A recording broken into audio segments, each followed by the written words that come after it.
शीशे में वंशिका की परछाई को देखते हुए मुस्कुराया। उसने बेबसी से सिर हिलाया, फिर बेपरवाही से कंधे उचकाते हुए एकदम से बोला, मुझे ऐसा क्यों लग रहा है कि कोई जल भून रहा है। यह सुनकर वंशिका झेप गई थी और जल्दी से आंखें चुराते हुए धीरे से बोली, उम्मा, मैं जेलस फील नहीं कर रही और मैं काफी प्रैक्टिकल लड़कियों में से हूँ, प्रैक्टिकल सोचती हूँ। मैं जेलस फील क्यों करूंगी? ध्रुव ने उसे चिढ़ाते हुए चूमा और अपनी आगोश में लेते हुए बोला, वैसे भी तुम्हें जेलस फील करने की कोई जरूरत नहीं है, मैं सिर्फ और सिर्फ तुम्हारा हूँ। पर हाँ, अगर कोई खूबसूरत लड़की सामने से आकर थोड़ा बहुत प्यार करना चाहे तो मैं उसे मना भी नहीं करूंगा। तुम्हें पता है ना, मुझे किसी का दिल दुखाना बिल्कुल पसंद नहीं है।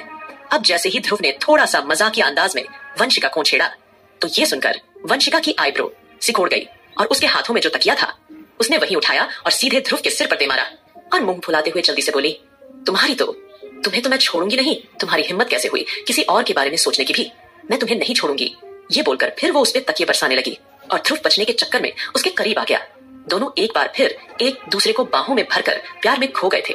फिलहाल इसी बीच पूरा आधा घंटा बीत चुका था और वे लोग अब ज्यादा देर नहीं करना चाहते थे, इसलिए बिना देर किए फटाफट फार्म हाउस की ओर रवाना हो गए। जैसे जैसे वे फार्म हाउस की ओर बढ़ रहे थे वैसे वैसे सभी के चेहरे के हाव भाव पूरी तरह डार्क होते जा रहे थे और उनकी आंखों में शैतानी चमक दिखाई दे रही थी। वहीं आकाश और सुमित दोनों ही काफी गहरे विचार में लग रहे थे और लगातार अपने फोन पर कुछ सर्च कर रहे थे। ऐसा लग रहा था जैसे वे आने वाली मीटिंग के लिए खुद को तैयार कर रहे हों। इतना ही नहीं, आहान ने टाइगर और मारिया, जो कुछ दिनों के लिए अब विदेश में शिफ्ट हो चुके थे, उन्हें भी एक मैसेज भेज दिया था। लेकिन अचानक ऐसा क्या हो गया था कि डेविल किंग की पूरी टीम इतनी परेशान हो उठी थी। वहीं दूसरी ओर अरमान ने मिनी हॉस्पिटल में वीर वसुंधरा के इलाज के लिए बोल दिया था। साथ ही दादाजी, नानी माँ और अभिमान जी, इन तीनों को उन दोनों यानी वसुंधरा और वीर पर नजर रखने की जिम्मेदारी दी थी। अब नानी माँ तो पूरी तरह से डिटेक्टिव मोड में आ चुकी थी। उन्होंने मुंह बनाया, अपनी आईब्रो उचकाते हुए यहाँ वहां देखा और सोचने लगी, इस बार वो वसुंधरा की कोई भी चाल कामयाब नहीं होने देंगी। जिस तरह वसुंधरा ने अरमान की शादी वाले दिन चालबाजी की थी और अरमान की शादी प्रियंका से करवाने की कोशिश की थी, अब वो ऐसा कुछ नहीं होने देंगी। सिंघानिया मेंशन में कोई भी अनहोनी नहीं होने देगी। इसीलिए नानी माँ ने अपनी आंखों पर काला चश्मा पहन लिया था। छड़ी तो उनके हाथ में रहती ही थी। अब उन्होंने अपने डिटेक्टिव रोल को पूरी तरह से जीना शुरू कर दिया था। जब नानी माँ ब्लैक चश्मा पहनकर हॉल में आई तब दादाजी अचानक चौंक गए और उनकी आंखें हैरानी से फैल गई और वो एकदम से बोले, अरे ये क्या हुआ बहन जी, आपकी आंखों में कोई परेशानी है क्या? आपने ये काला चश्मा क्यों पहन रखा है? ये सुनकर जल्दी से नानी माँ ने होंठ भींच लिए। फिर वो हिचकिचाते हुए मुस्कुराई और बात बनाते हुए बोली, वो भाई साहब, आप तो जानते हैं कि बुढ़ापे की आंखें हो गई हैं, तो इन आंखों में जलन और खुजली होने लगी है। इसीलिए आस्था बेटी ने बोला कि मैं ये काला चश्मा पहनकर रखूं। इससे मेरी आंखों में कोई प्रॉब्लम नहीं होगी और बहुत जल्द ही मेरी आंखें ठीक भी हो जाएंगी। अब नानी माँ की बात सुनकर दादाजी एक पल के लिए चौंक गए और शांत स्वर में बोले, ठीक है, अगर आप कहें तो मैं आई स्पेशलिस्ट को यहाँ बुला लेता हूँ। वो आपकी आंखों को चेक कर लेगा और दवा दे देगा। आप क्यों परेशान होती हैं? ये सुनकर नानी माँ का दिमाग भग से उड़ गया और उनकी सिट्टी पिट्टी गुम हो गई। अब वो मुंह बिचकाकर सोचने लगी, हाय मैं क्या करूं? भाई साहब को कैसे समझाऊं कि मैं डिटेक्टिव बनी हूँ? मुझे जो दामाद जी ने जिम्मेदारी दी है मुझे उसी के अनुसार तैयार रहना है। मुझे डर है कि कहीं डॉक्टर मेरी आंखें देखकर सच में दवा न दे दे और मेरा डिटेक्टिव बनने का प्लान बिगड़ जाए।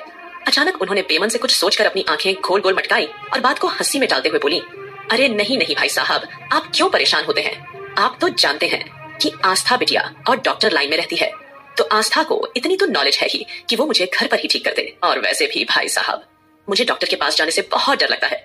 जैसे ही नानी माँ ने बात बनाई वैसे ही दादाजी हल्का सा मुस्कुरा दिए, क्योंकि कहीं ना कहीं वो नानी माँ को आंखें गोल गोल मटकाते हुए देख चुके थे, क्योंकि नानी माँ भी आस्था की तरह गोल गोल आंखें घुमाकर सोचती थी।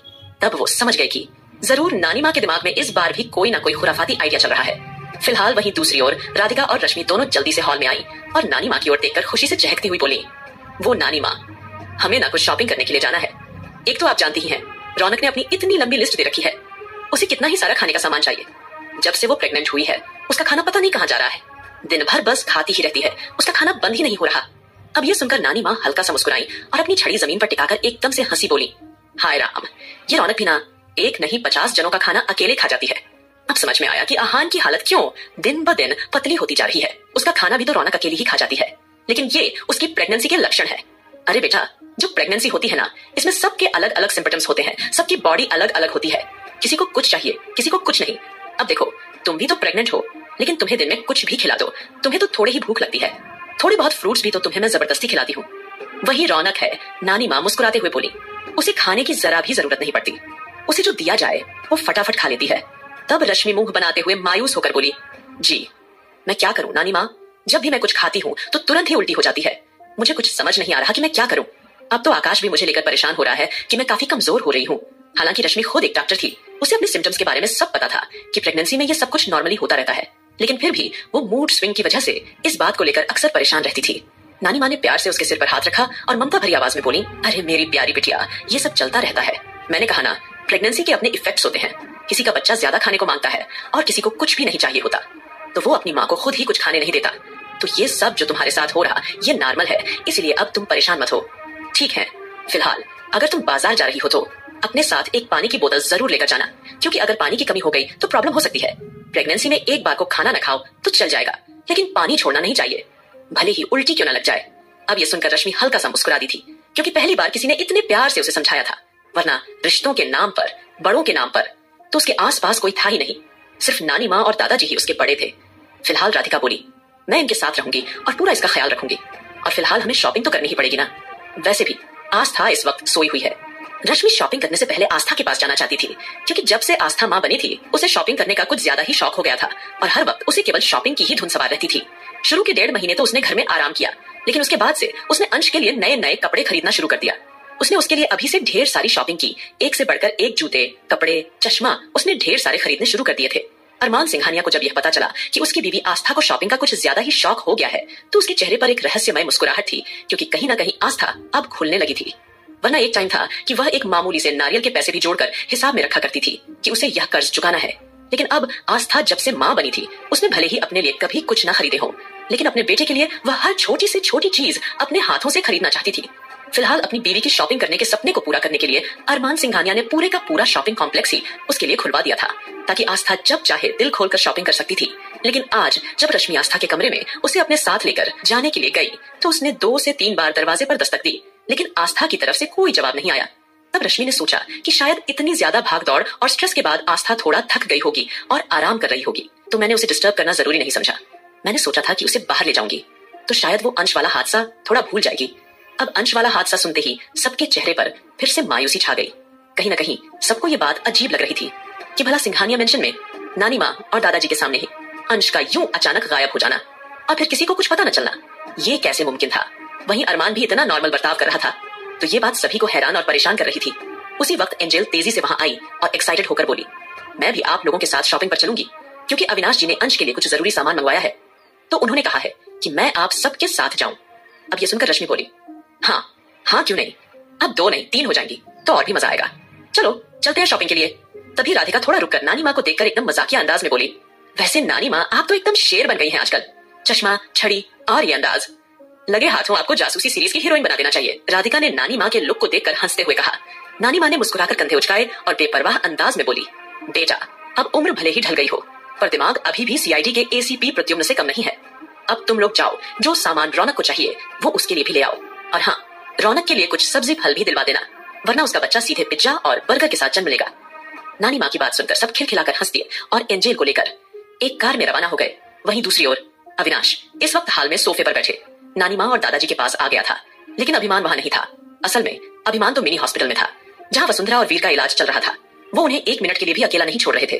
फिलहाल अविनाश ने वहीं बैठकर गंभीर लहजे में कहा, दादाजी मैं जानना चाहता हूँ, जिस वक्त आज की यह घटना हुई उस वक्त आप लोग क्या कर रहे थे? आप लोग तो वहीं थे, सोफा ठीक आपके सामने था और आप लोग बस थोड़ी ही दूरी पर बैठे थे, तो क्या आपको जरा सा भी अंदाजा नहीं हुआ कि अंश वहां नहीं है? अब जैसे ही अविनाश ने यह सवाल किया, दादाजी और नानी माँ दोनों पल भर के लिए चौंक गए। नानी माँ ने थोड़ा मायूस आवाज में जवाब दिया, बिटवा हम आपको क्या बताएं, हमें लगा था बच्चा सो रहा है। आस्था बिटिया ने खुद कहा था कि वो उसे ऊपर कमरे में सुलाकर आएगी, लेकिन हमने मना कर दिया, कहा कि बच्चे की नींद खराब हो जाएगी। हमारे गोद में वो सो गया था, इसलिए हमने उसे वहीं सुला दिया। फिर भाई साहब ने हमें चाय के लिए बुला लिया, हम उनके साथ चाय पीने लगे और फिर कुछ मिनट के अंदर ही ये सब कुछ हो गया। उसके बाद 2 हल्ला मच गया, आवाजें आने लगी और सब लोग जमा हो गए। जैसे ही नानी माँ ने ये बात पूरी की, वैसे ही अविनाश ये सुनकर गंभीर हो गया। वो चुपचाप कुछ सोचने लगा और जल्दी ही उसने अपने कुछ सोर्सेस को एक्टिव कर दिया, ताकि सिंघानिया मेंशन की सिक्योरिटी को और ज्यादा मजबूत किया जा सके। वहीं दूसरी ओर फार्म हाउस की ओर बढ़ रही गाड़ियों का काफिला अब अपने अंतिम मोड़ पर था। सबके चेहरे गंभीर थे, कोई नहीं जानता था कि वहां पहुंचकर उन्हें क्या मिलेगा, पर एक बात तय थी, अब डेविल किंग की कहानी एक नया मोड़ लेने जा रही थी। आकाश, जो पूरे रास्ते चुप था, फोन पर किसी से कोड वर्ड में बातचीत करने लगा। इस वक्त आकाश का चेहरा पूरी तरह से सख्त और डार्क था, जिसे देखकर ऐसा पता चल रहा था कि कुछ ना कुछ तो ऐसा था जो कि आकाश अपने अंदर समेट कर बैठा हुआ था, और अब उसे सिर्फ और सिर्फ फार्म हाउस के आने का इंतजार था, ताकि फार्म हाउस पर वह अपने आगे का काम पूरा कर सके। आगे की स्टोरी के लिए बने रहिए दोस्तों और सुनते रहिए पॉकेट एफएम। आकाश, जो पूरे रास्ते चुप था, फोन पर किसी से कोड वर्ड में बातचीत करने लगा, जिसे देखकर ऐसा पता चल रहा था कि कुछ ना कुछ तो ऐसा था जो कि आकाश अपने अंदर समेट कर बैठा हुआ था और अब उसे सिर्फ और सिर्फ फार्म हाउस के आने का इंतजार था ताकि फार्म हाउस पर वह अपने आगे का काम पूरा कर सके। फिलहाल जल्दी वह लोग फार्म हाउस में पहुंच चुके थे और जैसे ही वह वहां आए, उन्होंने देखा कि अरमान एक बार फिर अपने डेविल किंग अवतार में वहां बैठा हुआ है। उसका चेहरा बड़ा ही भयंकर नजर आ रहा था। अरमान को एक बार फिर डार्क रूप में देखकर कहीं ना कहीं उन लोगों को हैरानी भी हुई, क्योंकि अभी कुछ दिनों से अरमान एक बहुत ही अच्छा हस्बैंड और पिता होने की नॉर्मली जिंदगी जी रहा था। लेकिन आज जिस तरह से डेविल किंग के चेहरे पर एक्सप्रेशन थे, उन्हें देखकर साफ पता चल रहा था कि इस वक्त वह कितने ज्यादा गुस्से में है। फिलहाल जैसे ही उन्हें वहां आए कुछ ही देर हुई थी कि वैसे ही अचानक उन्हें फार्म हाउस के टेरेस पर हेलीकॉप्टर रुकने की आवाज सुनाई देने लगी। अब ये आवाज सुनकर वे सभी पूरी तरह से ठिठक गए थे और उन लोगों को लगा कि जरूर किसी दुश्मन ने उन पर हमला कर दिया है। सभी अपनी अपनी बंदूक के साथ एकदम अलर्ट हो गए। वहीं अहान ध्रुव की ओर देखकर गंभीर आवाज में बोला, समझ में नहीं आ रहा है, इतनी हाई सिक्योरिटी के बावजूद इस तरह से हम पर हेलीकॉप्टर से हमला कैसे हो सकता है? उन्हें कैसे पता चला कि हम लोग यहाँ इस वक्त सीक्रेट मीटिंग के लिए आए हैं? वहीं अरमान बिना किसी हाव भाव के अभी भी उसी पोजीशन में बैठा हुआ था। ऐसा लग रहा था कि हेलीकॉप्टर के आने से उसे कोई खास फर्क नहीं पड़ रहा था। अरमान को इतना शांत देखकर वे चारों काफी हद तक गन लेकर अग्रेसिव हो गए थे और उनका इरादा था कि अब जो कोई भी दुश्मन उनके सामने आएगा तो वो उसे गोली से ढेर कर देंगे। लेकिन फिर भी थोड़ा सा शांत थे, क्योंकि अरमान का इस तरह से शांत रहना इस बात इशारा दे रहा था कि हेलीकॉप्टर से आने वाले लोग उन लोगों के लिए कोई खतरा नहीं है। फिलहाल जैसे ही हेलीकॉप्टर शांत होने की आवाज सुनाई दी, तभी कुछ चहलकदमी की आवाज आनी शुरू हो गई थी। अरमान बेफिक्र अंदाज में बिना किसी टेंशन के वहां बैठा हुआ था। ऐसा लग रहा था कि वाकई वह आने वाले लोगों का वेट कर रहा है। वहीं वो चारों थोड़ा हैरान भी हो रहे थे, क्योंकि अरमान ने अभी तक उन्हें इस बात के बारे में कुछ नहीं बताया था कि अरमान ने अर्जेंटली यह मीटिंग क्यों रखी है, इसका क्या कारण है और अरमान इस तरह से वहां किसके आने का इंतजार कर रहा है। वहीं आकाश, जो कि अरमान की तरह ही शांत था, क्योंकि वह ऑलरेडी फार्म हाउस आने तक रास्ते में किसी से कुछ अलग कोड में बातें कर रहा था, लेकिन उसे अपने बाकी साथियों को बताने का मौका ही नहीं मिला। अहान और ध्रुव दोनों ही बेचैनी से उसे देख रहे थे। अब कदमों की आवाजें आना और तेज हो गई थी। फिलहाल देर न करते हुए जल्दी ही सामने से टाइगर, मरिया और उनके साथ उनके कुछ और गार्ड्स भी उनकी ओर चले आ रहे थे और वो अपने साथ एक काले कपड़े से मुंह ढक कर पकड़े हुए एक आदमी को लेकर वहां आ रहे थे। अब यह देखकर तो उन सबकी नजरें अनजाने में तीखी हो गई और उन सबका चेहरा कठोर हो गया। टाइगर और मारिया को वहां देखकर कहीं ना कहीं ध्रुव और आहान पूरी तरह से खुश हो गए थे और आगे बढ़कर वह दोनों मारिया और टाइगर से मिलना चाहते थे, क्योंकि जिस तरह से कुछ महीनों पहले उन्होंने साथ में क्वालिटी टाइम बिताया था, सबकी शादी का माहौल था, लेकिन अब सब कुछ एकदम अलग लग रहा था। हालांकि शादी में मारिया और टाइगर की पर्सनालिटी भी अलग निखर कर सामने आई थी। वो दोनों थोड़े बहुत इमोशनल भी नजर आ रहे थे, वरना वह दोनों भी अरमान की तरह कितने ज्यादा बेरहम है यह वे लोग भली भांति जानते थे। फेल। अहान ने जल्दी जाकर मारिया को गले से लगाने की कोशिश करते हुए अगले ही पल कहा, मारिया दीदी, really nice to see you, आपको देखकर बहुत अच्छा लगा। और उसने जैसे ही चंचल अंदाज में यह बोला, मारिया ने तुरंत अपना हाथ खड़ा कर दिया था, एक ओर जाकर आराम से बैठ गई। अब ये देखकर अहान का मुंह बन गया। वह तुरंत ध्रुव के पास आकर खड़ा हो गया, उसके कान में शिकायत करते हुए धीरे से फुसफुसाया, देखा तुमने, मारिया दीदी तो मुझे देखकर किस तरह से अनदेखा कर रही है, जैसे मुझे जानती ही ना हो। क्या तुम भूल गए इनकी शादी में हमने साथ में कितना एंजॉय किया था और ये मुस्कुराई भी थी। मैंने पूरे 1, 2, 3 अहान बच्चों की तरह उंगलियों पर गिनते हुए बोला, मैंने पूरे 3 बार इनको पूरी शादी में मुस्कुराते हुए देखा था। ये बोलकर अहान ने अपनी आंखों में आए झूठ मूठ के आंसुओं को साफ करने लगा था। तब ध्रुव ने उसकी आंखों में आए नकली आंसुओं को देखते हुए शांत रहने का इशारा करते हुए उसे धमकाया, चुप हो जा यार, चुप हो जा, तू इस तरह से यहाँ रोएगा तो कहीं मारिया दीदी या फिर टाइगर भैया के हाथों तेरी ही धुलाई ना हो जाए। तू देख नहीं रहा उनके चेहरे पर कितने खतरनाक एक्सप्रेशन है, और मैं तो इस वक्त अरमान भाई से डरा हुआ हूँ। तूने देखा उनका चेहरा, बिल्कुल इमोशनलेस है। ऐसा लग रहा है पुराना डेविल किंग नए अवतार में उतर आया है। फिलहाल ध्रुव की बात सुनकर अहान तुरंत ध्रुव की ओर देखकर बोला, यार लेकिन थोड़ा बहुत तो इंसान को नॉर्मल बर्ताव करना चाहिए ना। तुम्हें याद नहीं हमने साथ में कितनी ज्यादा मस्ती की थी? अरे टाइगर भैया और मारिया दीदी की शादी हमारी आंखों के सामने हुई थी और हम लोगों ने कितना मजा किया था। मुझे तो लगा था कि अब से जब भी टाइगर भैया और मारिया दीदी हमसे मिलेंगे तो खूब अच्छे से गले लगाकर मिलेंगे और हमसे थोड़ा बहुत नॉर्मल बातें भी करेंगे। लेकिन ये क्या, मारिया दीदी को देखकर तो ऐसा लग रहा है कि पहले से भी ज्यादा खतरनाक हो गई है। और तुमने नोटिस किया उनका बेबी बम्प थोड़ा थोड़ा दिखाई दे रहा है। तो तुम्हें क्या लगता है, रौनक पहले बच्चे को जन्म देगी या फिर मारिया दीदी पहले बच्चे को जन्म देंगी? मुझे तो लगता है कि रौनक पहले सबसे पहले मेरे बच्चे को जन्म देगी। मारिया दीदी तो बाद में प्रेग्नेंट हुई थी ना। कहीं ना कहीं अहान, जो कि इस वक्त अलग ही तरह की बातें करना शुरू कर चुका था, कहाँ तो वह यहाँ पर अंश के किडनैपर को देखने के लिए जमा थे, लेकिन अहान मारिया के थोड़े थोड़े दिखने वाले बेबी बम्प को देखकर अहान ने तो अलग ही तरह की कहानी छेड़ दी थी। वहीं ध्रुव ने अपने सर पर हाथ मार लिया था और मन ही मन में सोचने लगा था, इसकी ये फालतू की बातें किसी दिन ये खुद तो डूबेगा, लेकिन साथ ही साथ मुझे भी ले डूबेगा। पता नहीं इस लड़के के अंदर का बचपन कब जाएगा, ये थोड़ा सा अपनी जिंदगी में सीरियस क्यों नहीं हो जाता है। तब ध्रुव ने उसे गहरी नजरों से अपनी आंखें दिखाकर डराते हुए कहा था, तू शांत क्यों नहीं हो जाता है, मरवाएगा क्या तुझे? दिखाई नहीं दे रहा? इस वक्त हम लोग कहां पर जमा है? अगर तू इस तरह की उल्टी सीधी बातें करेगा तो मारिया दीदी तुझे गले लगाए या ना लगाए, या रौनक तेरे बच्चे को पहले जन्म देगी या मारिया दीदी अपने बच्चों को पहले जन्म देगी, इस बात का हमें पता चले ना चले, लेकिन हाँ, आज अरमान भाई हम दोनों को जरूर सूली पर चढ़ा देंगे। तुझे दिखाई नहीं दे रहा? अरमान भाई की आंखें इस वक्त अंगारे उगल रही हैं और तुझे इस वक्त मजाक सूझ रहा है और तू इस तरह की उल्टी सीधी बातें कर रहा है। तेरा दिमाग खराब हो गया है क्या? अब जैसे ही थोड़े से धीमी आवाज में लेकिन कड़क शब्दों में ध्रुव ने आहान को डांटा। आहान अपने सर पर हाथ रखकर सोचने की कोशिश करते हुए बोला था, लेकिन यार मैं तो नॉर्मली बातें कर रहा हूँ, इसमें इतना ज्यादा गुस्सा होने वाली क्या जरूरत है? हाँ, मैं जानता हूँ कि हम यहाँ पर किडनैपर को देखने के लिए जमा हुए हैं और साथ साथ किडनैपर को सजा भी देना चाहते हैं, लेकिन क्या बंदा प्रैक्टिकल बात नहीं कर सकता क्या? यह सोचते हुए आहान ने ध्रुव की ओर देखा और फिलहाल ध्रुव के चेहरे पर गुस्सा देखकर आहान भी एकदम शांत हो गया था और उन लोगों की ओर आश्चर्य से देखने लगा था। तभी टाइगर अरमान के सामने झुकते हुए एकदम से गंभीर होकर बोला, किंग, जिसने जूनियर किंग को किडनैप करने की कोशिश की थी उसे हमने पकड़ लिया है। यह रहा वह। अब यह सुनते ही कुछ पल के लिए सब लोगों की आंखें हैरानी के मारे बड़ी हो गई थी। उस कमरे की हवा जैसे ठहर सी गई। किसी को भी एहसास नहीं था कि अरमान ने बहुत पहले ही टाइगर और मारिया को उस आदमी को पकड़ने का ऑर्डर दे दिया था जो कि उस शहर में मौजूद ही नहीं था। अरमान सिंघानिया के बेटे अंश सिंघानिया के किडनैपर कोई नॉर्मल किडनैपर नहीं थे, वह एक इंटरनेशनल लेवल की किडनैपर थे। आखिर वो अरमान सिंघानिया का बच्चा था, कोई आम बच्चा बिल्कुल भी नहीं था। इसलिए पूरी प्लानिंग के साथ वह किडनैपिंग अरमान सिंघानिया के घर से ही की गई थी, सिर्फ इस बात को साबित करने के लिए कि अरमान सिंघानिया अब सिर्फ एक बाप बनकर रह गया है, वह अब डेविल किंग बनने के लायक नहीं रहा। वहीं अरमान जो कब से इन सारे मामलों में पूरी तरह से खामोश रहा, तभी उसके सामने फ्लैशबैक दिखाई दिया, उस वक्त का जब वसुंधरा और वीर अंश को गोद में लिए वहां खड़े हुए थे। उसी वक्त वह समझ चुका था कि जरूर कुछ ना कुछ बड़ा हुआ है। इन लोगों का इस तरह से उसके सामने प्रकट होना कोई मामूली बात नहीं थी, क्योंकि वसुंधरा और वीर की हालत अरमान ने मौत से भी बुरी बना दी थी और उन्हें मौत से भी ज्यादा कठोर सजा दी थी। वे अब भी सही हालत में अरमान के सामने खड़े थे, तो अरमान दिमाग ठनका, इसलिए उसने जल्द ही पूरी इन्वेस्टिगेशन करवा ली थी कि किस तरह से जिस वक्त दादाजी ने नानी माँ को चाय पीने के लिए पास की टेबल पर बुलाया, ठीक उसी वक्त 2 से 3 नौकर जाकर हाल में सफाई करने लग गए थे। दादाजी और नानी माँ नॉर्मली बातें करने में बिजी थे और ठीक उसी वक्त एक अनजान शख्स जो कि नौकर के वेश में सिंघानिया मेंशन में आया था, उसने मौका देखकर तुरंत ही अंश को गोद में उठा लिया और अंश की जगह अंश के ही जैसा दिखने वाला एक गुट्टा पुतला सुला दिया था, जिससे यह देखने वालों को यह लगे कि अंश अभी भी एक गहरी नींद में सो रहा है। इसलिए नानी माँ को भी गलतफहमी हो गई थी कि अंश बड़े ही प्यार से सो रहा है और किसी को भी जल्दी ही उस पर शक नहीं हुआ था। फिलहाल वहां पर पहले से ही एक चॉपर रेडी था, उसी चॉपर से अंश को कहीं और लेकर जाने वाले थे, लेकिन वक्त रहते वसुंधरा और वीर जो कि अपने गुनाहों की माफी मांगने के लिए सिंघानिया मेंशन ही आ रहे थे, उन्होंने इत्तेफाक से यह नजारा देख लिया था और वे यह भी जानते थे कि अगर उन्होंने इस किडनैपिंग की वीडियो नहीं बनाया तो सारा इल्जाम उन दोनों माँ बेटे पर आ जाएगा। इसलिए वसुंधरा जैसी शातिर औरत ने उस हालत में भी अपने दिमाग का इस्तेमाल किया और वीर को अंश को बचाने के लिए भेज दिया था और खुद वसुंधरा ने उस पूरी घटना की वीडियो रिकॉर्डिंग कर ली थी ताकि वह अरमान को सबूत दिखा सके। इस छीना झपटी में जो आदमी अंश को किडनैप करने के लिए आया था, उसने वीर पर कई बार वार किए थे, लेकिन वीर के पास यही एक मौका था अरमान से बचने का और अपने आप को सही साबित करने का, इसलिए उसने जी जान से लगा दी थी और फाइनली उसने अंश को बचा लिया था। आखिर वो भी पहले एक माफिया रह चुका था। वहीं वह आदमी जो अपने किडनैपिंग में नाकामयाब हो गया था, वो वीर से अपनी जान बचाने के लिए तुरंत ही चॉपर द्वारा वहां से भाग निकला था। यही कारण था कि अरमान सिंघानिया की सिक्योरिटी को वह नहीं मिला था, क्योंकि वह तो उस वक्त आसमानों की सैर कर रहा था।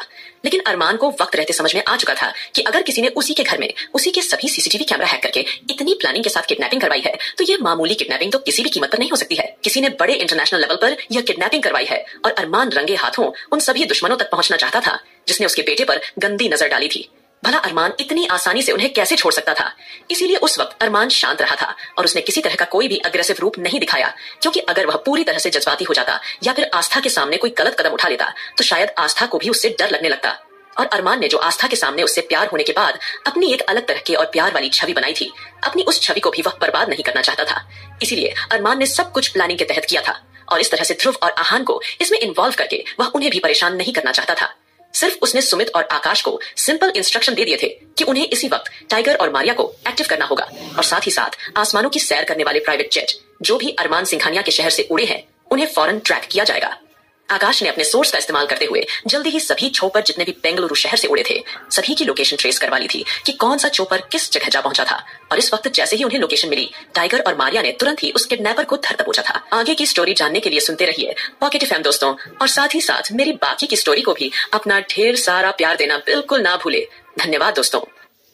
आकाश ने अपने सोर्स का इस्तेमाल करते हुए जल्दी ही सभी चोपर जितने भी बेंगलुरु शहर से उड़े थे, सभी की लोकेशन ट्रेस करवा ली थी कि कौन सा चोपर किस जगह जा पहुंचा था।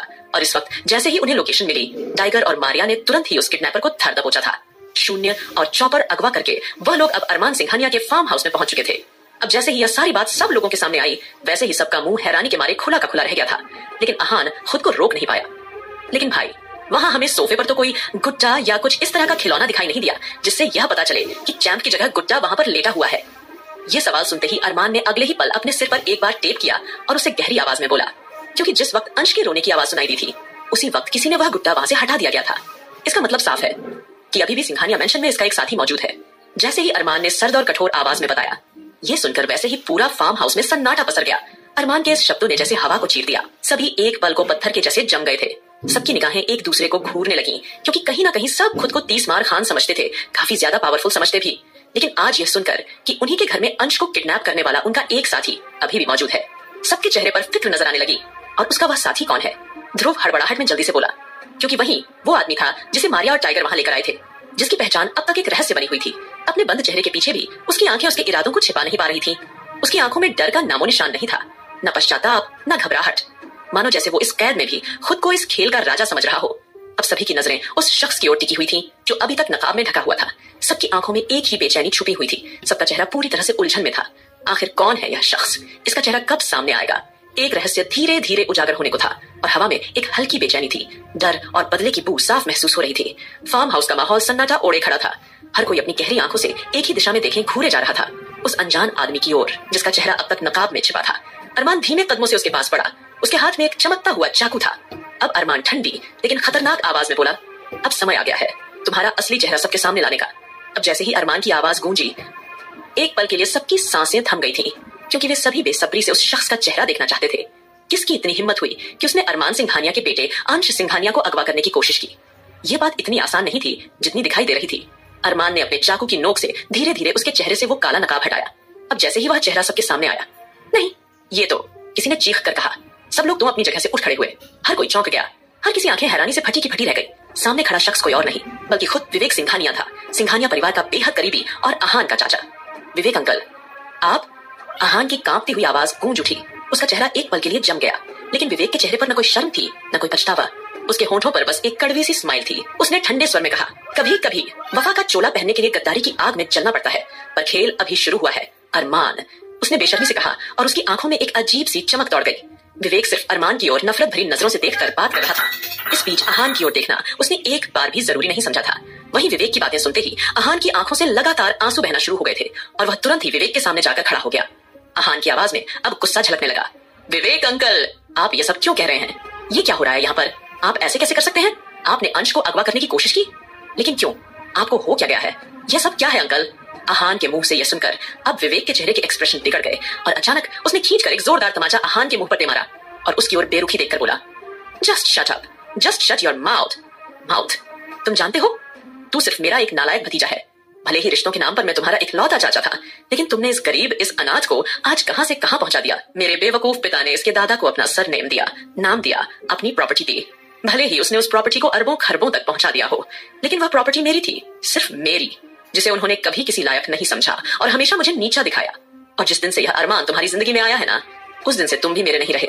तुम जानते हो मैं तुम्हें कितना प्यार करता था। मैं तुम्हें बहुत प्यार करता था, क्योंकि तुम मेरे भैया की आखिरी निशानी थे। लेकिन तुमने मेरे साथ रहने के बजाय इस अरमान के साथ रहना चुना। इतना ही नहीं, तुम पूरी तरह से उसे अपना सगा बड़ा भाई मानने लगे। और हाँ, प्यार के नाम पर तुम सिर्फ 1-2 महीने में एक बार मुझे कॉल किया करते थे। तुम जानते हो मुझ पर क्या बीतती थी? यह कहते हुए विवेक की आंखें पूरी तरह से कठोर हो गई थीं। अचानक वह तुरंत ही अपने हाथों पर एक निशान दिखाते हुए कड़वाहट से बोला, तुम जानते हो यह क्या निशान किसका है? देखो इस निशान को। अब जैसे ही बाकी सब आकाश, सुमित, ध्रुव, इन सबकी नजरें उस निशान पर गईं, तो सबके माथे पर बल पड़ गए थे। सबका चेहरा पूरी तरह से उलझन में था और सब एक दूसरे की ओर हैरानी से देखने लगे थे, क्योंकि वह निशान किसी और का नहीं बल्कि अरमान की अपोजिट गैंग ब्लैक डेविल का था। अहान की सांसें तेज हो चुकी थीं। उसकी आंखों में आंसू तैरने लगे थे, लेकिन वह जिद करके उन्हें बाहर नहीं आने दे रहा था। जैसे तैसे उसने अपने इमोशंस पर कंट्रोल किया और गुस्से में दांत भींचकर विवेक से बोला, ये निशान तो दिखा दिया। विवेक अंकल, वह रूखेपन से बोला, पर क्या आपने कभी ये सोचा कि अगर हमें आपसे जरा भी नफरत होती तो क्या हम आपको अपनी जिंदगी में जगह ही देते? विवेक की आंखों में क्षण भर के लिए हलचल हुई, पर वह तुरंत फिर से सख्त हो गया। मुझे तुम्हारी भावनाओं की जरूरत नहीं है, वह चिल्लाया। मैंने अपनी जिंदगी में सिर्फ ठोकरें खाई हैं, अब और नहीं। अब इस खेल में मैं पीछे नहीं रहने वाला। अरमान ने मुझसे मेरा सब कुछ छीना है, परिवार, पहचान, और अब यह बच्चा अंश पैदा हो गया इस अरमान की जगह लेने के लिए, लेकिन मैं उसे पलने नहीं दूंगा, जान ले लूंगा उसकी। ये बोलते हुए वो नफरत से भर गया। अब तक अरमान भी उनके पास आ चुका था। उसने आहान को विवेक से दूर किया और विवेक को सख्त नजरों से घूरने लगा। विवेक के मुंह से अपने बेटे के बारे में ऐसी बातें सुनकर वह शांत था, पर उसकी आंखों में एक चिंगारी भड़क रही थी। उसने धीरे से सर्द आवाज में कहा, विवेक, यह जो आग तुमने लगाई है वो सिर्फ तुम्हें ही नहीं सबको जला देगी। अब अरमान की बात सुनकर विवेक जोर से चिल्लाया, तुम्हें क्या लगता है तुम सब कुछ संभाल लोगे? मैं अब वो विवेक नहीं रहा जो किसी के लिए अपनी जिंदगी दांव पर लगाता था। अब मैं सिर्फ अपना हक चाहता हूँ। ध्रुव आगे बढ़ा और धीमी आवाज में उसे समझाया, पर यह तरीका गलत है अंकल। ये आप नहीं, कोई और बोल रहा है। शायद वो ब्लैक डेविल किंग जो सालों से आपके अंदर हमारे खिलाफ जहर भरता आ रहा था। आहान आगे बढ़ा और अगले ही पल विवेक का हाथ पकड़कर एकदम से बोला, अंकल, मुझे अभी तक यकीन नहीं हो रहा है ये सब आपने किया है। विवेक अब कांप रहा था। उसके चेहरे पर पसीने की कुछ बूंदें थीं। उसने तुरंत आहान का हाथ झटक दिया और कांपते हाथों से जेब से कुछ निकाला। एक पुरानी तस्वीर उसने आहान के सामने रख दी। यह देखो, यह मैं हूँ और यह तुम्हारे पापा। उसकी आवाज अब टूट रही थी। कभी हम भी एक दूसरे के बिना रह नहीं सकते थे, पर जब उसने अपनी जिंदगी में तुम्हें ला दिया तब मुझे निकाल फेंका। तुम्हारे पिता के जाने के बाद मैंने तुम्हें अपना सहारा बनाया। मैंने सोचा तुम्हें अपना मानकर अपनी जिंदगी जी लूंगा, लेकिन तुमने भी वही किया। अपने बाप की तरह मुझे अकेला छोड़ दिया। आहान उनको देखता रहा। उसकी आंखें अब विश्वास भर गई थीं। उसने धीरे से सख्त अंदाज में कहा, अगर आपको लगता है आप हमसे दूर हो गए तो क्यों नहीं आपने आकर बताया? क्यों नहीं हमसे गले मिले? क्यों नहीं कहा कि आप अकेले हैं? आहान के इन शब्दों ने माहौल को और भी ठंडा कर दिया। कोई कुछ नहीं बोल रहा था। सबकी निगाहें अब विवेक पर टिकी थीं। विवेक की आंखें नफरत से भर आई थीं। फिर वह पीछे हटने लगा, जोरों से चिल्लाया, बहुत देर हो चुकी है। उसने कहा, अब कोई रिश्ता बाकी नहीं बचा, और अगर कुछ बचेगा तो सिर्फ मेरा प्रतिशोध। यह बोलते हुए विवेक की आंखें अंगारे बरसाने लगी थी। वहीं आकाश, सुमित और साथ ही साथ अरमान, उन दोनों को विवेक की सच्चाई अच्छी तरह से पता थी, लेकिन वह आहान को सच बताकर वह लोग उसका दिल नहीं तोड़ना चाहते थे। वह अच्छी तरह से जानते थे कि आहान कितना ज्यादा इमोशनल है, और अगर इस तरह से विवेक की सच्चाई उसके सामने आ जाएगी तो वह बिल्कुल पूरी तरह से टूट जाएगा। और अरमान आहान को बिल्कुल भी किसी तरह की कोई चोट नहीं पहुंचने देना चाहता था। इसीलिए उसने विवेक की सच्चाई आहान को नहीं बताई थी। वरना जिस भाई के बारे में विवेक से बातें कर रहा था और प्यार होने करने का दिखावा कर रहा था, असल में आह्वान के पिता और अपने भाई की जान लेने वाला खुद विवेक ही था। यह बात अरमान, सुमित और आकाश और साथ ही साथ दादाजी अच्छी तरह से जानते थे, लेकिन आह्वान के दिल को ठेस न पहुंचे, इसीलिए उन्होंने यह बात आज तक आहान को पता नहीं लगने दी थी। फिलहाल तो विवेक को इस तरह से बोलते हुए देखकर आकाश के तन बदन में आग लग गई और तुरंत आगे आया और जोरदार तमाचा उसके मुंह पर मारते हुए बोला था, अपनी यह फालतू की बकवास बंद कर विवेक। तुम्हें क्या लगता है आह्वान के इमोशन के साथ खेलकर तुम बचकर निकल सकते हो? बिल्कुल भी नहीं। और प्रतिशोध? किस बात का प्रतिशोध? अगर आह्वान को सच पता चल गया तो प्रतिशोध यह तुमसे लेगा और तुम इससे किसी तरह का कोई प्रतिशत लेने के लायक नहीं रहोगे। इस वक्त आकाश की इस तरह की बात सुनकर एक पल के लिए विवेक कांप गया था, क्योंकि वह अच्छी तरह जानता था कि वह लोग आहान को सच नहीं बता सकते हैं और इसी बात का वह अच्छी तरह से फायदा उठा रहा था। वहीं आहान अब माथे पर बल लाकर बोला था, आकाश भाई सच? कौन सा सच? आपकी सच की बातें कर रहे हैं। तभी सुमित आगे आया और आह्वान के कंधे पर हाथ रखकर बोला था, आह्वान तुम बच्चे हो और इस मामले से अभी दूर रहो, हम है ना, हम संभाल लेंगे। तभी आहान एक बार फिर विवेक की ओर देखकर बोला था, मैं नहीं जानता कि यहाँ पर क्या बातें हो रही हैं, लेकिन मेरी एक बात कान खोल कर सुन लीजिए विवेक अंकल, आपने जो किया बिल्कुल भी ठीक नहीं किया। आपको इस तरह से मेरे अंश को, मेरे चैंप को अगवा नहीं करना चाहिए था। और आप जानते हैं जिस वक्त मेरा चैंप अगवा था, मैंने उसे वक्त सोच लिया था कि उसको अगवा करने वाले को मैं अपने हाथों से सजा दूंगा और वह आप निकलेंगे। आप सोच भी नहीं सकते कि इस वक्त मेरे दिमाग में क्या चल रहा है। जैसे ही आहान ने कड़े शब्दों से सारी बातें विवेक को कही, विवेक अचानक जोरों से हंसने लगा था और हंसते हुए बोला था, अब कुछ नहीं हो सकता है आहान, तुम चाहकर भी मेरी जान नहीं ले सकते हो, और तुम ही तो क्या, तुम्हारा यह भाई अरमान सिंघानिया यह भी मेरी जान नहीं ले सकता है, क्योंकि मैं ब्लैक डेविल का आदमी हूँ, और ब्लैक डेविल के आदमी पर इस तरह से हाथ डालने का मतलब तुम अच्छी तरह से समझते हो ना क्या है।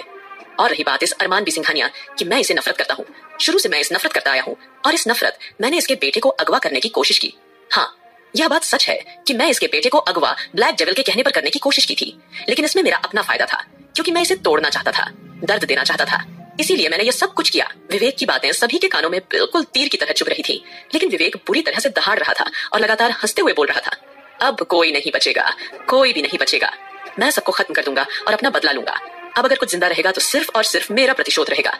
यह बोलते हुए विवेक एक बार फिर बुरी तरह से कहका लगाकर हंस दिया था, और वही सभी लड़के लोगों का गुस्से के मारे अब बुरा हाल हो चुका था। हर किसी की आंखों में विवेक के लिए नफरत साफ दिखाई दे रहे थे, लेकिन इस बीच अरमान का चेहरा इतना ज्यादा खतरनाक हो चुका था जिसके बारे में कोई सोच भी नहीं सकता था, क्योंकि ब्लैक डेविल का नाम ही काफी था अरमान सिंघानिया के गुस्से को हवा देने के लिए। लेकिन इस बीच अरमान का चेहरा इतना ज्यादा खतरनाक हो चुका था जिसके बारे में कोई सोच भी नहीं सकता था, क्योंकि ब्लैक डेविल का नाम ही काफी था अरमान सिंघानिया के गुस्से को हवा देने के लिए। वही आहान के अरमान के चेहरे को देख चुका था और समझ चुका था कि इस वक्त अरमान अपना गुस्सा किस कदर कंट्रोल करने की कोशिश कर रहा है। तभी आह्वान तुरंत ही विवेक के सामने एक बार फिर जाकर खड़ा हो गया, उंगली दिखाते हुए बोला था, आप जानते हैं अभी तक आप जिंदा क्यों हैं? क्योंकि आप बदकिस्मती से मेरे चाचा लगते हैं, वरना मेरे चैंप को अगवा करने के जुर्म में मैं आपका वह हाल करता कि आपको अपने जन्म लेने पर भी अफसोस होता। मैं आपको एक और आखिरी मौका दे रहा हूँ। मुझे बताओ ब्लैक डेविल कहाँ है, किस बिल में छुपा हुआ है, वह उसके बारे में हमें पूरी खबर दो। आहान के इन शब्दों ने माहौल को और भी ठंडा कर दिया। सबकी निगाहें अब विवेक पर टिकी थी। वही ध्रुव ने आकर आहान के कंधे पर हाथ रख दिया और उसे शांत होने के लिए कहने लगा था। आहान के मुंह से अब अपने लिए इस तरह के कड़े शब्द सुनकर विवेक का पारा बहुत ही ज्यादा चढ़ चुका था। विवेक की आंखें नफरत से भर गई थीं। फिर वह पीछे हटने लगा, जोरों से चिल्लाया, बहुत देर हो चुकी है। उसने कहा, अब कोई रिश्ता बाकी नहीं बचा, और अगर कुछ बचेगा तो सिर्फ मेरा प्रतिशोध, मेरा बदला। यह बोलकर विवेक जोरों से हंसने लगा था। विवेक के मुंह से यह सुनते ही आकाश और सुमित ने अपने होंठ भींचे लिए। उनकी आंखें एकदम से सख्त हो गई, लेकिन वह यह भी समझ चुके थे कि इस वक्त वो विवेक का कुछ नहीं बिगाड़ सकते हैं, क्योंकि विवेक के हाथ पर जो निशान है वह इस बात की गवाही दे रहा है कि विवेक का कनेक्शन सीधे सीधे इंटरनेशनल क्रिमिनल ब्लैक डेविल की गैंग से है। कुछ पल चुप रहकर अरमान ने तिरछी नजरों विवेक की ओर देखा और गंभीर आवाज में बोला, अगर आप आहान के सगे रिश्तेदार नहीं होते तो अब तक अरमान सिंघानिया के बेटे को अगवा करने के जुर्म में ये अरमान सिंघानिया आपको मौत के घाट एक बार नहीं 100 बार उतार चुका होता। आपको मारने के बाद एक बार फिर जिंदा करता, फिर मारता, और इतना मारता कि आप हर बार मौत की भीख मांगते। अरमान एक एक शब्द बड़े ही चबा चबा कर बोल रहा था। ये बोलते हुए उसका लहजा और ठंडा हो गया था। वहीं आहान तो इस वक्त पूरी तरह से टूटा हुआ सा था। उसने कभी नहीं सोचा था कि रिश्तों के नाम पर जो उसका एक चाचा बचा है वह इस तरह से अपने दिल में उसके लिए इतनी नफरत पाले हुए है। और इतना ही नहीं, उसने ये सारा कांड सीधे सीधे अरमान के सबसे बड़े दुश्मन ब्लैक डेविल किंग की गैंग से साथ मिलकर किया है। तभी ध्रुव ने आगे बढ़कर आहान के कंधों पर हाथ रखकर धीरे से थपथपाया और उसे आश्वासन देते हुए संभालने की कोशिश करने लगा था। तभी विवेक जोरों से हंसते हुए चिल्लाने लगा, अब कुछ नहीं हो सकता। अरमान सूर्यवंशी उर्फ अरमान सिंघानिया, मैं जानता हूं कि हर चीज तुमने मेरे खानदान से चुराई है। आज तुम्हारी जो पावर है, जो पोजीशन है, वह मेरी होनी चाहिए थी। सिंघानिया एम्पायर का मालिक कोई और नहीं बल्कि मुझे होना चाहिए था, लेकिन सब कुछ मेरे हाथ से छीन लिया गया। और शायद यही वजह है कि मैं ऐसा बन बैठा हूं। न मेरा परिवार है, न बच्चे हैं। इस आहान को ही मैंने अपना परिवार, अपना बच्चा माना था, लेकिन यह भी सिर्फ तुझसे प्यार करने लगा और तेरे साथ रहने लगा। कैसे भूल जाऊं मैं ये सारा अकेलापन, कैसे? हालांकि ये बात उसने जोर से चिल्लाती हुई कही थी, लेकिन उसकी आंखों की चमक देखकर बिल्कुल नहीं लग रहा था कि वो उसे आहान से कोई प्यार या लगाव है। विवेक ने एक आह भरी और फिर कड़वी सी स्माइल करते हुए हवा में हाथ लहराते हुए सबको धमकाया, अब बहुत देर हो चुकी है। अब तुम लोगों को ब्लैक डेविल किंग के आदमियों से कोई नहीं बचा पाएगा। और ब्लैक किंग ने जो अगला टारगेट चुना है वह है अरमान सिंघानिया का खून, यानी अंश सिंघानिया। बहुत जल्द ब्लैक किंग अंश सिंघानिया का अंत करने वाला है, और तुम सब चाहकर भी उस नन्ही सी जान को बचा नहीं पाओगे। भले ही उसने मुझे उसे अगवा करने के लिए भेजा था, लेकिन मैं तुम्हारे हत्थे चढ़ गया हूँ। यह बात उसे भी अब तक पता चल चुकी है, और इस वक्त यहाँ पर क्या बातें हो रही हैं, यह बात भी वह अच्छी तरह से जानता है। अब जैसे ही विवेक ने यह बोला, वैसे ही सब हैरानी से एक दूसरे की शक्ल अविश्वास से देखने लगे थे। लेकिन तभी सुमित के दिमाग में कुछ खटका और वह तुरंत ही विवेक के आगे आया। उसने उसका हाथ कसकर पकड़ लिया और ध्रुव की ओर कुछ इशारा किया। ध्रुव ने देरी न करते हुए एक ऑपरेशन थिएटर में इस्तेमाल होने वाला शार्प नाइफ लिया और उसके हाथ पर झट से कट लगा दिया। विवेक दर्द से चीखने लगा और जल्द ही उन्हें वहां पर एक चिप दिखाई दी। उस चिप में रंग बिरंगी लाइट चलती हुई नजर आ रही थी, जो इस बात का सबूत थी कि उसके हाथ में ट्रांसमीटर लगा हुआ है, जिसके थ्रू सारी बातें इस वक्त ब्लैक किंग और उसकी पूरी गैंग सुन रही थी। वही ब्लैक किंग जो अपने होठों पर इस वक्त एक बड़ी सी सिगार दबाए हुए सब कुछ सुनते हुए आराम से बैठा हुआ था। अचानक उसे अरमान की आवाज सुनाई दी। अरमान उस चिप को अपने होठों के पास लाया और धमकी भरे अंदाज में बोला, ब्लैक किंग, मैं अच्छी तरह से जानता हूं कि तू क्या करने की कोशिश कर रहा है, लेकिन मेरी एक बात याद रखना, ब्लैक किंग, तेरा पाला इस बार डेविल किंग से पड़ा है, और डेविल किंग इतनी आसानी से तुझे नहीं बख्शेगा। तुझे ऐसी मौत देगा जिसके बारे में तू सोच भी नहीं सकता। यह बोलकर अरमान ने तुरंत ही अपनी गन से उस चिप पर फायर कर दिया। ब्लैक डेविल किंग एक पल के लिए थोड़ा शांत हुआ, लेकिन अचानक उसके चेहरे पर एक शातिर मुस्कान खिल गई और वह बुरी तरह से हंसने लगा। अब ब्लैक किंग को इस तरह हंसते हुए देखकर उसके सभी साथी पूरी तरह से थर थर कांपने लगे, क्योंकि उसका हंसना इस बात की गवाही दे रहा था कि एक नई जंग का ऐलान हो गया है। वहीं अरमान ने एक नजर आहान की ओर डाली और फिर अगले ही पल टाइगर से कहा, विवेक जी की अच्छी तरह से खातिरदारी करो और हाँ, उन्हें विदेश ले जाओ। वहीं मारिया, जिसका बेबी बम्प थोड़ा थोड़ा दिखाई देने लगा था, फिर भी उसने इस खतरे को मोल लिया था और जिद करते हुए टाइगर के साथ चली आई। अरमान के लिए वह अपनी जान तक देने को तैयार थी, लेकिन अरमान जानता था टाइगर भी मरिया को कितना चाहता था और वो उसका बहुत अच्छे से ख्याल भी रख रहा था, और टाइगर मरिया के हर फैसले में उसका फुल सपोर्ट करता था। लेकिन मरिया का ऐसी हालत में वहां आना अरमान कुछ खास पसंद नहीं आया। वो मरिया की हेल्थ को लेकर कोई रिस्क नहीं लेना चाहता था। इसीलिए अरमान ने टाइगर को कुछ इशारा किया, जिसके बाद टाइगर ने सिर हिलाकर हामी भरी मारिया को संभालते हुए वहां से बाहर निकला। फिलहाल उन्होंने जल्द ही एक बार फिर एक चॉपर रेडी किया और अरमान के फाइनल आदेश के बाद विवेक को लेकर आसमानों में उड़ गए। वहीं उन लोगों के जाने के बाद सबके सब एक बार फिर इकट्ठा हुए। आकाश चिंतित स्वर में बोला, अरमान, अब क्या किया जाए? ब्लैक डेविल किंग इस तरह से हमारे रास्ते में आ जाएगा, हमने कभी नहीं सोचा था। तभी सुमित थोड़ा आगे आया और आकाश अरमान की ओर देखकर बोला, मुझे समझ में नहीं आता है कि अचानक से ये ब्लैक डेविल हमारे रास्ते में क्यों आ रहा है, जबकि बहुत पहले ही हमारे उसके बीच में समझौते पर हस्ताक्षर हो चुके थे कि वह कभी भी हमारे देश में हमारे मामलों में कोई दखल नहीं देगा। लेकिन अचानक से ब्लैक डेविल को हुआ क्या है? उसके किसी मामले में हम तो बिल्कुल भी आगे नहीं आए हैं, तो फिर वह इस तरह से हमारे मामले में क्यों आ रहा है? वही आकाश और सुमित दोनों के ही आंखों में कितने ही सारे सवाल थे और कहीं ना कहीं उनका जवाब भी जानना चाहते थे और एक दूसरे की ओर भी देख रहे थे कि कहीं किसी ने कुछ इंटरनेशनल लेवल पर कोई कांड तो नहीं किया है जिसके बारे में हमें अभी तक कुछ पता नहीं चला।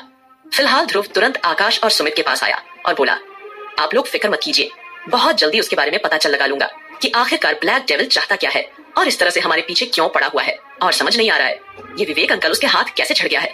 मुझे तो अभी तक बिलीव नहीं हो रहा है कि ये सब कुछ विवेक अंकल ने किया है। ध्रुव की बात सुनकर आकाश और सुमित से केवल एक सपाट लुक दिया था। कोई किसी से उसको कुछ नहीं कह रहा था, सभी पूरी तरह से शांत थे। वहीं अहान की आंखों में अभी तक आंसू थमने का नाम नहीं ले रहे थे। आकाश सुमित की बात सुनकर अरमान ने उन्हें शांत नजरों से देखा और फिर अरमान उन्हें बिना कुछ कहे तुरंत अहान के पास जाकर खड़ा हो गया, फिर उसके कंधे पर हाथ रखा। अब जैसे ही अहान को अपने कंधे पर अरमान का हाथ महसूस हुआ, उसने अगले ही पल तुरंत ही उसे गले से लगा लिया और फिर सुबक कर रो दिया था। अहान को रोता हुआ देखकर सुमित, आकाश, ध्रुव तीनों ने ही एक साथ अपने सर पर हाथ मार लिया था।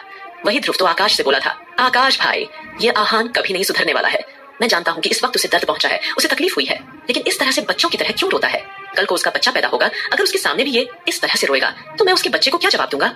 अब जैसे ही ध्रुव ने इस तरह की बात की, सुमित और आकाश दोनों ही मुस्कुरा दिए थे और तभी सुमित ध्रुव की ओर देखकर बोला था, तुम्हें पता है आह्वान रोना बंद करें या ना करें, लेकिन मुझे पूरी उम्मीद है कि एक ना एक दिन आह्वान तुम्हें भी अपने जैसा ही बना देगा। अब जैसे ही सुमित ने यह कहा, ध्रुव चौंक गया और तुरंत सीधा होकर खड़ा हो गया और फिर वो तीनों अरमान और आह्वान को देखने लगे थे। वही अरमान ने आह्वान को आश्वासन दिया और उसकी हिम्मत बढ़ाते शांत स्वर में कहा, अब तो तू खुद एक बच्चे का बाप बनने वाला है, इसलिए तू ना इस तरह से रोना धोना बंद कर दे, समझा? अरमान ने जैसे ही खड़क आवाज में यह समझाया, वैसे ही ये बात सुनकर आह्वान का मुंह बन गया और वो जोर से रोने लगा था। एक पल में ही सभी के चेहरे पर आह्वान को हरकतों को देखकर एक छोटी सी मुस्कुराहट उभर आई थी, क्योंकि आह्वान रोते हुए बड़ा ही फनी दिखाई दे रहा था। वहीं दूसरी ओर रश्मि, राधिका और एंजेल तीनों ही जल्दी शॉपिंग करके वापस सिंघानिया मैंशन आ गई थी, लेकिन उनका मुंह थोड़ा मुरझाया हुआ था। वहीं दादाजी और नानी माँ ने हैरानी से उन तीनों की लटकी हुई शक्ल को गौर से देख रहे थे।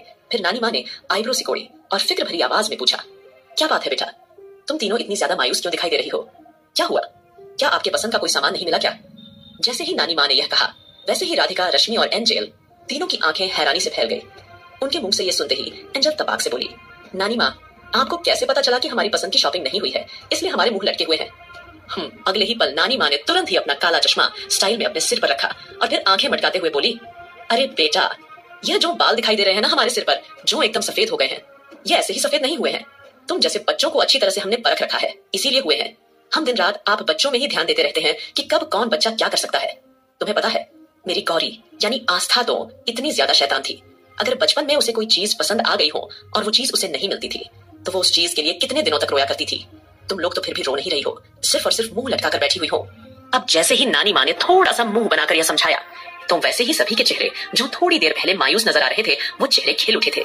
वहीं अब तक रौनक भी जल्दी से नीचे आ धमकी और यहाँ वहां कुछ ढूंढते हुए रश्मि की ओर देखकर एकदम से बोली, रश्मि दीदी, मेरा तो सब सामान मिल गया है ना, मेरा तो सब सामान आप लेकर आ गई है ना, कहीं कुछ छूट तो नहीं गया? रौनक के मुंह से ये सुनते ही रश्मि ने एकदम से हंसते हुए उसके गाल खींचकर कहा, हाँ बाबा, तुम्हारा सब सामान भी गया है, और वैसे भी सामान के नाम पर तुमने सिर्फ और सिर्फ कचरा ही मंगवाया है। इतना सारा फास्ट फूड, इतने सारे नमकीन, बिस्कुट से लेकर अलग अलग टाइप के कुरकुरे, चिप्स, उफ, तुम जानती हो ना, ये तुम्हारी हेल्थ के लिए बिल्कुल भी ठीक नहीं है। वो तो तुम प्रेग्नेंट हो, इस वजह से मैं तुम्हें नहीं रोक रही हूँ, लेकिन तुझे बहुत ध्यान से कम कम खाना है। वैसे भी नानी माँ ने बोला है, अगर तूने अपनी पसंद का खाना नहीं खाया तो तेरी कोख में पल रहा बच्चा अपनी राल छोड़ेगा, समझी? यह बोलकर रश्मि ने मुस्कुराते हुए ढेर सारे स्नेक कुरकुरे और जितने भी थे वो सारे के पैकेट रौनक के हाथों में थमा दिए थे। इतना सारा सामान देखकर रौनक की आंखों में जबरदस्त चमक आ गई और वो खुशी से उछल पड़ी, क्योंकि इतना सारा सामान उसकी बाहों में भी समा नहीं पा रहा था। वो काफी फनी दिखाई दे रही थी। लेकिन तभी आगे की स्टोरी जानने के लिए सुनते रहिए पॉकेट एफएम दोस्तों, और साथ ही साथ मेरी बाकी की स्टोरी को भी अपना ढेर सारा प्यार देना बिल्कुल ना भूले। धन्यवाद दोस्तों। अब अपना मनपसंद सामान देखकर रौनक की आंखों में जबरदस्त चमक आ गई और वो खुशी से उछल पड़ी, क्योंकि इतना सारा सामान उसकी बाहों में भी समा नहीं पा रहा था। वो काफी फनी दिखाई दे रही थी। अब रौनक की ऐसी फनी सी सिचुएशन देखकर राधिका को एक मस्ती सूझी और जल्दी उसने रौनक का एक छोटा सा शॉर्ट्स वीडियो बनाना शुरू कर दिया। अभी तक आस्था अपने कमरे से नीचे नहीं आई थी, क्योंकि वो अंश को लेकर काफी ज्यादा इनसिक्योर थी। रश्मि यहाँ वहां शांत भाव से देखने लगी और अचानक उसकी आंखों में हल्की सी हैरानी दिखाई दी और वो आश्चर्य से बोली, नानी माँ, आस्था यहाँ दिखाई नहीं दे रही है? ये सवाल सुनते ही वहां का माहौल एकदम से साइलेंट हो गया और अगले ही पल नानी माँ के चेहरे पर एक फीकी मुस्कान आ गई और उनका दिल इमोशन से भर गया और वो धीरे से बोली, बच्चे अब मैं तुम्हें क्या बताऊं, जब से वह हादसा हुआ है ना, तब से आस्था अपने रूम से बाहर नहीं आई है और ना ही अंश को उसने बाहर भेजा है। इतना ही नहीं, खाने पीने की सारी चीज भी वो उसी के कमरे में ही मंगवा रही है। मैंने वंशिका बिटिया को आस्था का ख्याल रखने के लिए उसके पास भेजा है, क्योंकि आस्था बिटिया बिल्कुल भी बाहर आने के लिए तैयार नहीं है। हम उसे समझा समझा कर थक गए हैं और तुम सब तो जानती हो, हमारी बूढ़ी टांगों में इतनी ज्यादा ताकत नहीं है कि हम बार बार ऊपर जा जाकर उसके कमरे में उसको बुला कर ले आए। इस वक्त हमें तो अपनी गोरी के लिए बहुत ज्यादा बुरा लग रहा है। कहाँ मेरी बच्चे की जिंदगी में थोड़ी सी खुशी आई थी और कहाँ एकदम से ये किडनैपिंग वाला मामला सामने आ गया, और ऊपर से वो दो शैतान यहाँ कुंडली मारकर बैठ गए हैं। हाँ, एक तो वो कलमुही वसुंधरा और दूसरा उसका सपोला वीर। फिलहाल तो अभी वह दोनों बेहोश हैं, क्योंकि डॉक्टर ने मिनी हॉस्पिटल में उन्हें कुछ बेहोशी के इंजेक्शन दिए हैं। फिर भी अभिमान जी वहां से हिले नहीं है, बस केवल कुछ पल के लिए खाना खाने के लिए बाहर आए थे और अब फिर से जाकर वहीं वापस बैठ गए। उन पर नजर रखे हुए हैं, क्योंकि अरमान ने बड़े भरोसे से उन्हें काम दिया है और वह उस काम को पूरी ईमानदारी के साथ करना चाहते हैं। और पता नहीं ये सारे लड़के आज कहाँ गायब हो गए हैं। घर पर केवल अविनाश बिटवा ही है, उसके अलावा कोई भी दिखाई नहीं दिया। और ऊपर से अविनाश बिटवा ने वहां देखो, हर एक कमरे के बाहर दो काले चश्मे वाले मुस्टंडे खड़े कर दिए हैं। हमें तो इन मुस्टंडे को देखकर ही डर लग रहा है। हाँ, इतना कहकर होंठ फुलाते हुए नानी माँ चुप हो गई। ये सारी बातें सुनकर एक पल के लिए उन सब लड़कियों को समझ नहीं आया कि वो हंसे या रोए, और वो सब नानी माँ को मुंह खोले अविश्वास से देखने लगते हैं। वहीं नानी माँ ने जैसे ही सबके हाव भाव नोटिस किया, तो वैसे ही नानी के चेहरे पर मुस्कान और एम्बेरसमेंट दोनों एक साथ नजर आने लगी।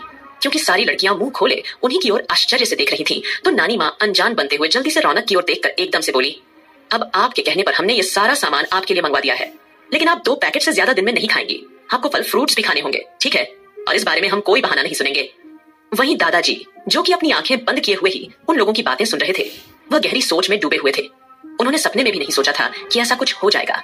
वो वसुंधरा और वीर की मौजूदगी बर्दाश्त नहीं कर पा रहे थे, लेकिन जाने अनजाने में ही सही, वसुंधरा ने अंश सिंघानिया की जान बचाई थी, तो इस बात को भी वो नजरअंदाज नहीं कर सकते थे। इसीलिए उन्होंने आह भरी और अपनी भारी आवाज में बोले, रौनक बिटिया, एक काम करो, आहान को फोन तो करो जरा और पता लगाओ कि बाकी सब कहाँ हैं और अभी तक क्यों नहीं आए। अब जैसे ही दादाजी ने यह कहा, रौनक ने जल्द ही ढेर सारी पैकेट्स और बाकी सारी चीजें साइड में रख दिए और अपना फोन लगाने को हुई। तभी तुरंत मेंशन के बाहर कार रुकने की आवाज सुनाई दी। ये सुनते ही अगले ही पल रौनक मुस्कुरा दी और दादाजी से बोली, लगता है वो लोग आ गए, अब उन्हें फोन करने की जरूरत नहीं पड़ेगी। यह कहकर रौनक की मुस्कान और गहरी हो गई। लेकिन ठीक उसी वक्त सबसे पहले अरमान, उसके पीछे आकाश, फिर सुमित, फिर ध्रुव और आहान सभी बारी बारी से वहां आए। आहान का चेहरा पूरी तरह से लटका हुआ था, उसकी आंखों में निराशा और लाचारी साफ साफ झलक रही थी, और ध्रुव ने आहान का हाथ थाम रखा था। ठीक उसी वक्त वंशिका, जिसे अभी थोड़ी देर पहले नानी माँ ने आस्था के लिए कुछ खाने पीने की चीजें लेकर ऊपर भेजा था, जैसे ही उसने ध्रुव को आहान का हाथ थामे देखा, तो वैसे ही उसका माथा ठनका। वह समझ गई कि जरूर कोई ना कोई बड़ी बात हुई होगी। अरमान जैसे ही आगे आया, वैसे ही दादाजी ने उसे कड़क आवाज में टोका, कुछ पता चला? हमारे अंश के साथ ऐसी हरकत किसने की थी? हाँ, ये सवाल सुनते ही वहां की हवा जैसे ठहर सी गई। आहान, जो कि कुछ ज्यादा ही इमोशनल था, अब खुद को रोक नहीं पाया और जल्दी से जाकर दादाजी के गले से लगकर रोने लगता है। आहान के इस एक्शन के लिए कोई भी रेडी नहीं था। वहीं अरमान को आहान पर काफी ज्यादा गुस्सा आ रहा था। वो सोच रहा था, आहान को इस तरह सबके सामने मैच्योर बिहेव करना चाहिए था। इस तरह टूटकर बिखरने से कुछ हासिल नहीं होता, उल्टा हमारे आसपास का माहौल भी गंभीर हो जाता है। लेकिन आहान दादाजी को देखने के बाद अपनी भावनाओं में बह गया था। उसकी आंखें लाचारी और दर्द से भरी थी। रौनक, जो थोड़ी देर पहले अपनी बत्ती सी दिखा रही थी, आहान की इतनी बुरी हालत देखकर वो एकदम से हैरान हो गई और उसका चेहरा बेचैनी से भर गया। वहीं रश्मि, राधिका, एंजेल और वंशिका तुरंत ही परेशान हो गई थी। वे सब आकर आहान के पास खड़ी हो गई, क्योंकि वो सब आहान को देवर से ज्यादा छोटा भाई मानती थी, इसीलिए उसे बहुत प्यार करती थी। अब आहान को इस तरह से रोते हुए देखकर रश्मि की आंखों से भी झरझर आंसू बहने लगे। वो आहान के कंधे पर हाथ रखकर बोली, छेम, क्या हुआ? इस तरह से क्यों रो रहा है? सब ठीक तो है ना? वहीं ध्रुव भी अब थोड़ा सा परेशान हो गया था, क्योंकि वंशिका भी उसे सवालिया नजरों से आईब्रो उचकाते हुए देख रही थी। वहीं रश्मि आकाश को तिरछी नजरों से ऐसे घूर रही थी जैसे उसने और बाकी गैंग ने मिलकर आहान की कुटाई की हो। वहीं अरमान अब घूर घूर कर आहान को कुछ उखड़े अंदाज में देख रहा था, क्योंकि वह इस तरह से अपने घर की किसी भी लेडीज को परेशान नहीं करना चाहता था। बाकी सब भी आहान से तंग आकर बारी बारी से उसे घूरने लगे। वहीं आहान, जो कि सुबक सुबक कर रो रहा था, अचानक जैसे ही उसे एहसास हुआ कि उसके आसपास के माहौल में ठंड सी भी बढ़ गई है, तो उसने नजर उठाकर सामने देखा। जैसे ही उसने डबडबाई आंखों से बारी बारी अरमान, सुमित, आकाश और ध्रुव को उलझी हुई नजरों से देखा, तो वैसे ही उन सबने आहान को चेतावनी भरी नजरों से आईब्रो सिकोड़ते हुए देखा। ये देखकर आहान का चेहरा पल भर के लिए ठिठक गया और अचानक उसकी नजरें सारी लेडीज पर पड़ी। उसकी सभी भाभियां, यानी कि रश्मि, राधिका, वंशिका, साथ ही साथ एंजेल पर, जिसे भी आहान से लगाव हो गया था। आहान की आंखों में आंसू देखकर ऑटोमेटिकली उन लोगों की भी आंखों में आंसू बहने लगे थे, लेकिन रौनक की आंखों में कोई आंसू नहीं थे। वह तो अभी भी मुंह बनाते आहान को ही हैरत से देख रही थी। उस वक्त रौनक के मन में सिर्फ एक ही सवाल चल रहा था, आहान कितना ज्यादा रोतड़ा है। हे भगवान, अगर मेरा बच्चा भी इसी की तरह रोतड़ा निकला तो मैं किस तरह से इन दोनों को हैंडल करूंगी। रौनक के दिमाग में इस वक्त सिर्फ यही ख्याल हलचल मचा रहे थे। वहीं आहान तुरंत दादाजी से दूर हुआ और राधिका, जो एक जगह खड़ी हुई थी, उसके गले से लग गया। फिर बारी बारी से सभी भाभियों को गले से लगाने के बाद वह खुश होकर बोला, थैंक यू सो मच भाभी, मुझे देखकर आप लोग भी रो रही हैं। इसका मतलब साफ है कि आप लोग मुझसे कितना प्यार करती हैं। मैं भी आप लोगों से बहुत प्यार करता हूँ। I love you to you all. इतना कहकर आहान चुप हो गया। वहीं नानी माँ, जो कि सभी के एक्सप्रेशन अच्छी तरह से नोटिस कर रही थी और आहान को काफी देर से चुप भी कराने की कोशिश कर रही थी, अब वह थोड़ा सा तेज आवाज में झुंझलाकर बोली, अब आप ये फालतू की नौटंकी बंद करो बेटवा, और ये बताओ बात क्या है। अगर आप इस तरह से रो रहे हैं तो जरूर कुछ ना कुछ बड़ी बात हुई होगी। हम जानना चाहते हैं, आखिर हुआ क्या है। इतना कहकर नानी माँ चुप हो गई और आहान की ओर देखने लगी। नानी माँ के शब्द सुनते ही आहान का चेहरा एक पल के लिए ठहर गया था और अगले ही पल वह बिना कुछ बोले सीधा अपने कमरे में चला गया। आहान को बिना कुछ कहे इस तरह से अपने कमरे में जाते हुए देखकर रौनक की नजरें अनजाने में तीखी हो गई। उसे इस बात का अंदाजा हो गया था कि जरूर कोई ना कोई बड़ी घटना घटी होगी। ये सोचकर ही रौनक को बेचैनी और घबराहट महसूस होने लगी। उसने अरमान और ध्रुव की ओर सवालिया नजरों से देखा। अरमान का इशारा मिलते ही ध्रुव जल्दी से दादाजी के पास चला आया और अपने शब्दों में उसने दादाजी को सब कुछ बताना शुरू कर दिया था। दादाजी को जैसे ही इस बात के बारे में पता चला कि अंश को किडनैपिंग किसी और ने नहीं बल्कि विवेक सिंघानिया ने किया था, तो उनकी आंखों के सामने कुछ डरावने विजुअल्स उभरने लगे और अचानक ही उनका चेहरा पूरी तरह से सीरियस हो गया और वह बिना किसी को कुछ कहे तुरंत ही अपने कमरे में चले गए थे। वहीं दूसरी ओर अब अरमान ने एक नजर हाल में अच्छी तरह से देख लिया था। उसे पता चल चुका था कि उसकी प्यारी बीवी आस्था यहाँ मौजूद नहीं है, इसीलिए अब देर न करते हुए वह तुरंत अपने कमरे में चला गया। और जैसे ही वो कमरे में आया, उसने देखा कि आस्था ने अंश को अपने पेट पर लिटाया हुआ है और खुद भी आंखें बंद करके लेटी हुई है। उसकी आंखों से अभी भी आंसू बह रहे थे। उसके चेहरे पर नींद में भी बेचैनियां झलक रही थी। यह देखकर अरमान ने अपने हाथों की मुट्ठियों को कसकर खींच लिया और आस्था के पास जाकर तुरंत उसके सर को सहलाते हुए बोला, यह सब क्या हो रहा है यहाँ पर। तुरंत ही आस्था अंश संभालते हुए घबरा कर उठ बैठी और धीरे से फुसफुसाई, अरमान जी, आप इतना तेज आवाज में कैसे बोल सकते हैं। हाँ, आपको पता नहीं हमारा मुन्ना सो रहा है, आप इस तरह की हरकतें कैसे कर सकते हैं। अब अरमान अपनी आवाज को थोड़ा धीमी करके बोला, ओके ठीक है, लेकिन आस्था, तुमने अपना ये क्या हाल बना रखा है। जैसे मैं तुम्हें छोड़कर गया था उसी तरह से यहाँ पर अभी तक पड़ी हुई हो और तुमने अपना हुलिया भी बिगाड़ रखा है। हो क्या गया है तुम्हें। अब यह सुनकर आस्था तुरंत गुस्से से भड़की, ये आप कैसे बातें कर रहे हैं। कुछ वक्त पहले हमारे बेटे की किडनैपिंग हुई थी, वह भी सिंघानिया मेंशन से, और आप चाहते हैं कि हम नॉर्मली बर्ताव करें।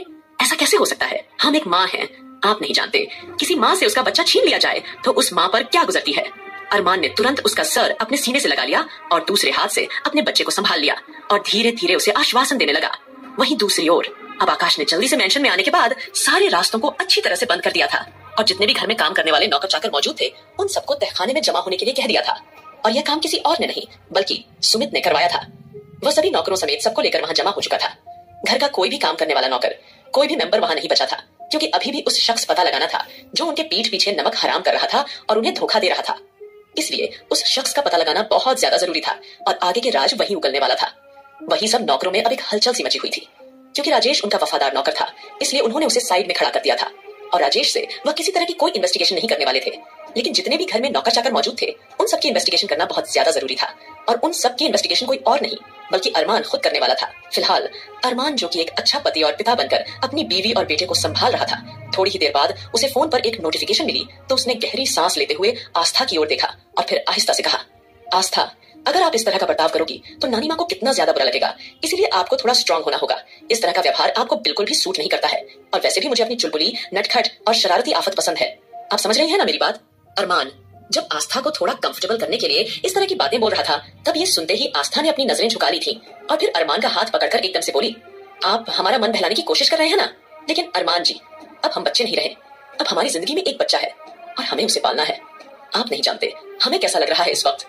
ये सुनकर अरमान हल्के से मुस्कुराया और बड़े ही प्यार से आस्था से कहा, आपको क्या लगता है, जिसने हमारे बेटे के साथ ऐसी हरकत करने की कोशिश की है, क्या मैंने उसे ऐसे ही छोड़ दिया होगा। आपको क्या लगता है क्या चल रहा था अरमान के दिमाग में और आगे क्या होगा।